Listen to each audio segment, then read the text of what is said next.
You ever have one of those moments where the world just stops, like someone hit pause on your life? That was me, standing in the middle of our apartment, watching Emily pack her bags. Her blonde hair was tied up in a messy bun, and she was tossing clothes into a suitcase like she couldn't wait to get out. I didn't even know who was yet, just some guy she met at her new job, someone who made her laugh in a way I guess I hadn't in a while. She didn't look at me, not once, as she zipped up that suitcase and said, "I'm leaving, Mark. I'm done. Done." Like we were a book she'd finished reading. I stood there, frozen, my coffee mug still warm in my hand, the smell of burnt toast lingering from breakfast. We'd been together for 6 years of late-night talks, road trips to nowhere, and promises we swore we'd keep. I built my whole world around her. I was 28, working a steady job at a marketing firm in Chicago, not rich but comfortable enough to give her the life she said she wanted. A cozy apartment in Lincoln Park, dinners at that Italian place she loved, even a savings account for the house we were supposed to buy someday. But none of that mattered to her anymore. She wanted him. "You're making a mistake," I said, my voice shaking. She didn't even turn around, just grabbed her keys and walked out. The door clicked shut, and I swear it felt like my chest caved in. I wasn't angry yet, just numb. But that numbness? It was like the calm before a storm. I didn't know it then, but that moment was the spark that lit the fire. I wasn't going to let her walk away and live some perfect life while I was left picking up the pieces. No. I was going to make her see what she threw away. The next few days were a blur. I didn't go to work. I barely ate. I just sat on the couch, staring at the empty space where her shoes used to be. Her lavender shampoo was still in the bathroom, her favorite mug in the sink. Little reminders of her everywhere, like ghosts. I kept replaying her words in my head, "I'm done." Done with what? Me. Us. The life we built. I started digging, trying to figure out who this guy was. His name was Ethan, some hotshot graphic designer at her firm. I found his profile online, smirking in every photo, all sharp jawlines and confidence. I hated him instantly. I could have just let it go. Maybe I should have. But every time I closed my eyes, I saw her laughing with him, living some carefree life while I was stuck here, alone. That's when the idea hit me. Not just anger, but a plan. I wasn't going to yell or beg her back. I was going to show her what she lost. I was going to build a life so incredible, so undeniable, that she'd choke on her regret every time she heard my name.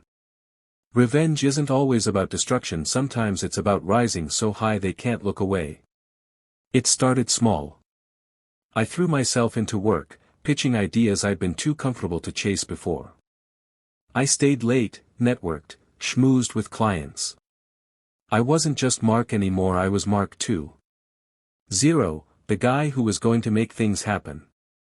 I started hitting the gym, not to look good for her, but because I wanted to feel strong, unstoppable.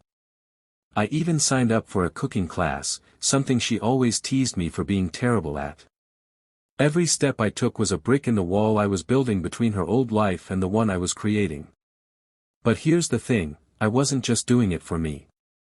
Every move was calculated, a silent message to Emily. I wanted her to hear about me, to see me thriving, to know she picked the wrong guy. And I had a feeling she'd find out soon enough. Because I wasn't going to stay quiet forever. You know that feeling when you're so mad you can't think straight, but you're also weirdly focused? That was me in the weeks after Emily left. I was a man on a mission, fueled by this ugly mix of heartbreak and spite. I didn't want to just get over her, I wanted to make her wish she'd never walked out that door. So I started rebuilding, piece by piece, not just my life but the version of me she'd never see coming. Work was my first battleground. I'd been coasting at the marketing firm for years, doing just enough to get by. I was good, but I wasn't great. Not anymore. I started showing up early, leaving late, volunteering for projects nobody else wanted. My boss, Karen, noticed. She was this no-nonsense woman who didn't hand out praise unless you earned it.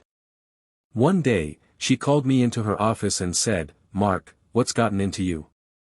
You're like a different person." I just smiled and said, "Just hungry for more." She didn't know it was Emily's betrayal lighting a fire under me. I pitched a campaign for a big client, a local brewery looking to go national. It was a long shot, but I spent nights sketching ideas, researching trends, pulling data. When I presented it, the room went quiet. Not the bad kind of quiet, but the kind where you know you've got everyone's attention. The client signed on, and Karen gave me a raise on the spot. It wasn't just about the money, though. It was about knowing I was climbing, that I was becoming someone Emily would have begged to stay with. Outside of work, I was relentless. The gym became my second home. I'd never been out of shape, but I wasn't exactly turning heads either. Now, I was lifting weights, running miles, eating clean. I'd catch myself in the mirror and think, who is this guy? My buddy Jake, who'd been trying to drag me to the gym for years, couldn't believe it. "Dude, you're a beast," he'd say, laughing. But I wasn't doing it for compliments. I was doing it because every drop of sweat was another middle finger to Emily's choice. I also started posting about my life, not obsessively, but enough to make sure it got back to her. A photo of me at the brewery's launch party, grinning with the client. A show of the new dishes I was learning in that cooking class, plated like I was some kind of chef. I knew she'd see it eventually, through mutual friends or whatever. And I wanted her to. I wanted her to wonder if she'd made the biggest mistake of her life. Then I got the first hint she was paying attention. My friend Sarah, who still talked to Emily, let it slip over drinks one night. "She asked about you," Sarah said, stirring her cocktail. "Wanted to know how you're doing." My heart did this weird flip, not because I wanted her back, but because I knew I was getting under her skin. "What did you tell her?" I asked, trying to sound casual. Sarah smirked. "Told her you're killing it. New projects, new vibe." She didn't say much after that. That was the moment I knew I was on the right track. But I wasn't done. Not even close. I started thinking bigger about what I could do to make my life so loud she couldn't ignore it. I wasn't just going to win, I was going to make her regret every second she spent with Ethan. And I had a feeling the next step was going to hit her even harder. By month 3, I was a different man. Not just on the outside, but deep down where it counts. The old Mark, the one who'd beg Emily to stay, who'd let her call the shots, was gone. In his place was someone sharper, hungrier, someone who didn't just want to survive but dominate. I'd look at myself in the mirror, see the new muscle definition, the way my clothes fit better, and think, this is who I was always meant to be. But every step I took, every choice I made, was laced with that same burning thought, she's going to see this. She's going to hate herself for leaving. Work was going better than I could have dreamed. The brewery campaign was a hit, and suddenly I wasn't just a guy in the office, I was the guy. Karen put me in charge of a new project, a tech startup looking to rebrand. It was high stakes, the kind of thing that could make or break a career. I dove in, working weekends, meeting with the client's CEO over coffee, pitching ideas that felt like they were coming from someone else. I was good at this, really good. And the best part? The startup's launch party was going to be a big deal, the kind of event Emily might hear about. I made sure of it. I started getting strategic about my visibility. I wasn't just posting for myself anymore, I was curating a narrative. A photo of me shaking hands with the startup CEO, captioned with something vague but confident like, "Big things coming." A shot of me at a charity run, sweaty but smiling, with a crowd cheering in the background. I wasn't bragging, okay, maybe a little, but I was careful. I wanted it to look effortless, like I was just living my best life, not trying to prove anything. But deep down, I knew exactly what I was doing. I was planting seeds, waiting for them to grow in her mind. Then came the first real test. I ran into Emily at a coffee shop. Not planned, just bad luck or maybe fate. She was alone, no Ethan in sight, standing in line with her phone in her hand. My heart pounded, but I played it cool. I was in a tailored blazer, fresh from a client meeting, looking better than I ever had when we were together. "Mark," she said, her voice soft, like she wasn't sure it was me. I smiled, casual, like her leaving hadn't gutted me. "Hey, good to see you." We made small talk awkward, stilted. She asked about work, and I mentioned the startup project, dropping just enough to let her know I was thriving. Her eyes flickered, like she was trying to figure out how I'd changed so much. When I walked away, I felt this rush, like I'd just won a round. She'd seen me not the broken guy she left, but the one who was building an empire. I could tell it shook her. That night, I got a text from Sarah, "Emily's been asking about you again. Think she's second-guessing things." I didn't reply, but I couldn't stop grinning. It was working. She was starting to feel it, the weight of what she'd lost. But I wasn't satisfied yet. I wanted her to feel it in her bones. 6 months in, and I was on fire. The startup campaign launched, and it was a massive success. The CEO invited me to speak at a local business conference. Me, Mark, the guy who used to think a good day was getting through a meeting without screwing up. I stood on that stage, talking about branding and ambition, and the crowd actually listened. Afterward, people were shaking my hand, asking for my card. I felt like I was living someone else's life, but it was mine. And every step I took, I knew it was another nail in the coffin of Emily's decision. I started hearing more about her through the grapevine. Apparently, things with Ethan weren't as perfect as she thought. Sarah said they'd been fighting, that he wasn't as stable as she'd hoped. Stable. That word hit me hard. That's what I'd been for her: stable, reliable, the guy who'd always be there. And she'd thrown it away for some flashy nobody who couldn't even keep her happy. Part of me felt sorry for her, but that part was small and shrinking. The bigger part? It was smug. I wanted her to see how wrong she'd been. I decided to up the ante. I'd saved enough from my raise to move out of our old apartment, Too Many Memories, and into a sleek loft downtown. It was the kind of place she'd have loved, all exposed brick and floor-to-ceiling windows. I invited friends over for a housewarming, made sure Sarah was there, knowing she'd tell Emily. I didn't post about it myself, but I knew the word would spread. And it did. A week later, Sarah told me Emily had asked, "Is Mark really doing that well?" I could hear the doubt in her voice, the crack in her confidence. But there was one moment that changed everything. I got a call from a headhunter.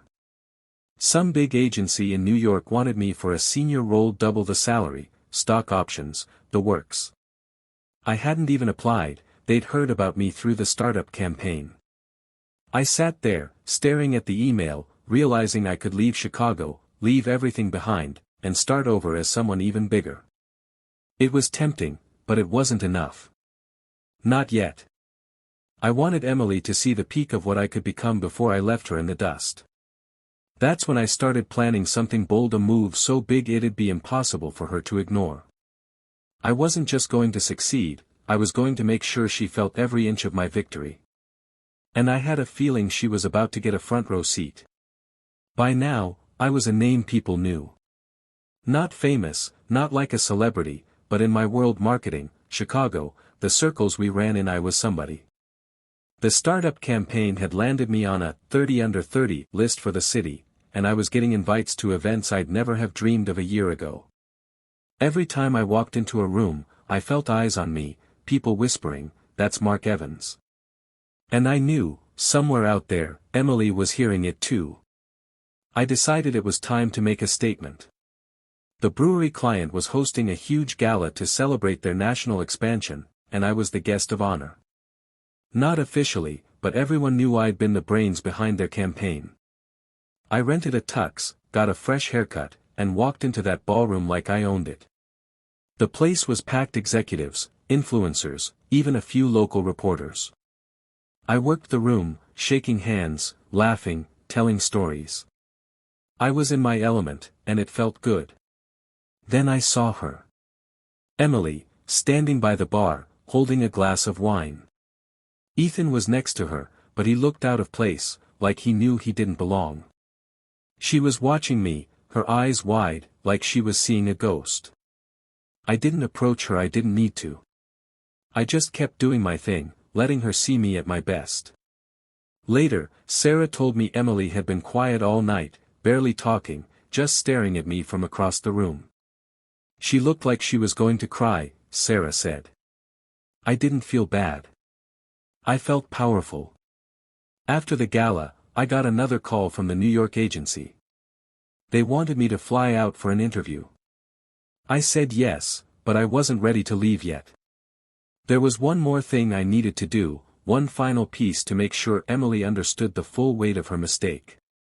I wasn't just going to win, I was going to make sure she carried that regret for the rest of her life. And I had a plan to make it happen. The New York offer was sitting on my table, a contract that could change everything. But I wasn't ready to sign. Not because I was scared, but because I wanted to finish what I started here. I wanted Emily to see the endgame, to feel the full sting of what she'd lost.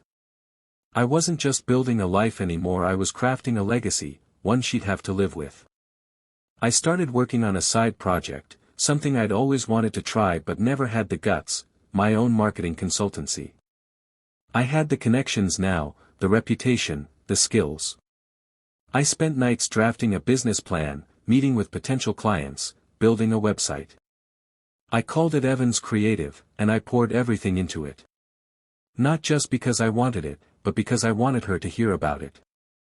I wanted her to know I wasn't just surviving without her, I was thriving, building something she'd never be a part of. I launched the consultancy quietly, but I made sure the right people knew. I invited Sarah and a few mutual friends to a small launch party at my loft. I knew word would get back to Emily. And it did. A week later, I got a text from her. First time she'd reached out since she left. Heard about your new venture. Congrats. That was it. No apology, no explanation. But I could feel the weight behind those words, the way she must have typed and deleted a dozen versions before sending it. I didn't respond. I didn't need to. Then came the moment I'd been waiting for. The brewery was hosting another event, this time a charity auction, and they asked me to speak. I knew Emily would be there, she'd started volunteering with the same charity, probably trying to keep up appearances. I prepared my speech carefully, not just about the brewery but about resilience, about building something out of nothing. I didn't mention her, not even indirectly, but I knew she'd hear every word and feel it like a knife. When the night came, I stood at the podium, looking out at the crowd. Emily was there, sitting near the front, her face pale. I spoke with confidence, with fire, telling the story of how I'd turned a small campaign into a national success. The crowd clapped, some even stood. I didn't look at her, but I could feel her eyes on me. When it was over, people swarmed me, congratulating me, asking about my consultancy. I was polite, professional, but inside, I was soaring. This was at the moment I'd been building toward. She'd seen me at my peak, and there was no going back. But something lingered, a question I hadn't let myself ask until now. Was this enough? Had I done what I set out to do, or was there one more step to take? The charity auction was a high I'll never forget. I'd done it, built a life so bright, so undeniable, that Emily couldn't ignore it. I'd seen the look on her face that night, the way her eyes followed me, the way she clutched her glass like it was the only thing keeping her grounded. I didn't need to talk to her to know I'd won. My revenge wasn't loud or cruel, it was quiet, deliberate, and sharper than any words I could have thrown at her. I'd given her a front-row seat to the life she could have had, and I made sure she knew it. A few weeks later, I signed the New York contract. Evans Creative was doing well, but the agency job was too good to pass up. Senior creative director, a corner office, a chance to play on a bigger stage. I packed up my loft, said goodbye to Chicago, and moved to a city where I could start fresh, no ghosts, no reminders. But before I left, I heard one last thing about Emily. Sarah told me she and Ethan had split. Apparently, he wasn't who she thought he was, too flaky, too self-absorbed. She was back in her old apartment, alone, trying to find herself. I didn't feel sorry for her. I didn't feel much of anything, to be honest. I'd spent so long chasing this revenge, this idea of making her regret, that when it finally happened, it felt quiet. In New York, I threw myself into the new job. The city was loud, chaotic, everything Chicago wasn't. I loved it. I was meeting new people, closing bigger deals, living a life I'd only dreamed of a year ago. But sometimes, late at night, I'd think about her. Not with longing, not anymore, but with this strange clarity. I'd done what I set out to do. I'd made her see what she lost. But in the process, I'd found something else myself. The guy I was now wasn't just a reaction to her betrayal. He was real, solid, someone I was proud of. I don't know what Emily's doing now. I don't check, don't ask. I don't need to. I gave her a life she never dreamed of, not by giving it to her, but by taking it for myself. And that's the thing about revenge, sometimes it's not about destroying someone else. Sometimes it's about building something so big, so bright, they can't help but see it. I wonder if she still thinks about me, if she lies awake replaying that night at the auction, wondering what could have been. I hope she does. Because I'm not looking back.